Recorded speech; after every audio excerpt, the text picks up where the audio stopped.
Hello, I'm Lenora Clark, Director of Autonomous Driving and Safety Technology. My team and I have created a series of short webinars to educate you on various materials used to build electronic hardware, the hardware that supports advanced safety systems in automotive. Throughout the series, we'll look at designs from a perspective of the printed circuit board manufacturing, assembly materials, and materials used to enhance semiconductor packaging and IC substrate designs. I invite you to think of the parts of these builds and how they affect the system overall. As we travel this web series together, I'll be your tour guide. I'll show you some cool things from a materials perspective, but ultimately you know your designs. You understand the challenges associated to them, and you know the final performance expectations. You will choose the appropriate materials to deliver success in your product. But to help you achieve the next level autonomy, I'll supply some materials data which I expect you'll be able to relate to your designs. In the discussions, I will focus on three areas: form factor, performance, and reliability. Today, I'll showcase a conductive die attach material for improved thermal management and increased product life expectancy. I'm excited to review this topic with you. When we think about computers or smartphones, we often talk about processing power. Well, now we need to talk about processing power for the systems in our vehicles. Basically, processing power is the ability to calculate information or instructions. Your phone can process over 3 billion instructions per second. A self-driving vehicle needs a supercomputer or really smartphone processing capability for its decision-making. Now, safety systems, especially radar sensors and camera modules, are constantly sensing in real time. Consider the difference in the camera requirements from your phone to your car. With a phone, you take a few pictures, maybe a 3-minute video of the dog snoring. But the car camera will be working the entire time that you're riding. And if we transition to a rideshare platform, the vehicle and its systems are functioning many more hours a day, potentially 24 hours a day. It's an immense amount of information to process. The radar sensor is the same.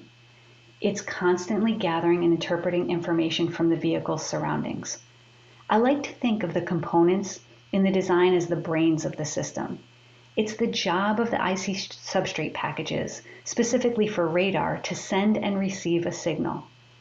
The information gathered is about the surrounding object's distance and speed. And more information on this design can be reviewed on a separate webinar recording, which focuses on 77 gigahertz radar designs. But that package we're talking about is called a MMIC, or monolithic microwave integrated circuit. For 24 gigahertz designs, the system used a quad flat pack or a lead frame package. It had a low I/O count of about 32, and the silicon die was connected to the metal lead frame. As we transition to 77 gigahertz designs, these systems deliver greater resolution, and they're able to do that by changing the package to a ball grid array, a substrate-based package. The higher I/O count is now 200 pins. An I/O count is a number of connection points to the printed circuit board. More connections allow for faster information travel. The BGA MMIC has 5 to 6 more times connection in a smaller footprint than the quad flat pack. It's processing more information with greater power, and it's going to get hotter faster. In this image, we see the very hot silicon die at the center of the package. It's a thermal image on the left side. On the right side, we see how the die is attached to the lead frame or substrate. In this image, the red is the silicon die, the gold or yellow is the lead frame package, and the purple represents the conductive die attach. The industry uses a conductive adhesive in many cases, but the silicon die is the portion of the package that's getting the hottest. If we can provide a material that improves heat dissipation of the die, we can extend the package life. A conventional epoxy adhesive offers very little thermal dissipation. People moved to a silver-containing adhesive, but with the amount of processing occurring today, it's still not removing enough heat. We offer a hybrid of the two. It is an epoxy that has a higher concentration of silver flake in it. The more densely packed silver after thermal cure results in greater thermal transfer. We specifically measure this through thermal efficiency. So you can see from the chart, a conventional epoxy is on the order of 5 watts per meter Kelvin. Our Atrox material is closer to 12 watts per meter Kelvin. To deliver faster systems with greater information calculating, advanced component packages are required. Extending the life of these packages in turn extends the life of the system and delivers enhanced reliability. Our line of Atrox materials will help you reach improved performance and increased life in your package designs. To make advances in your technology, you will need advanced materials that match your life expectancy.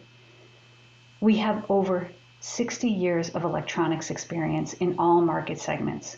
We specialize in the development of advanced materials, and we have a complete understanding of the expectations of the automotive market with a strong focus on harsh environments.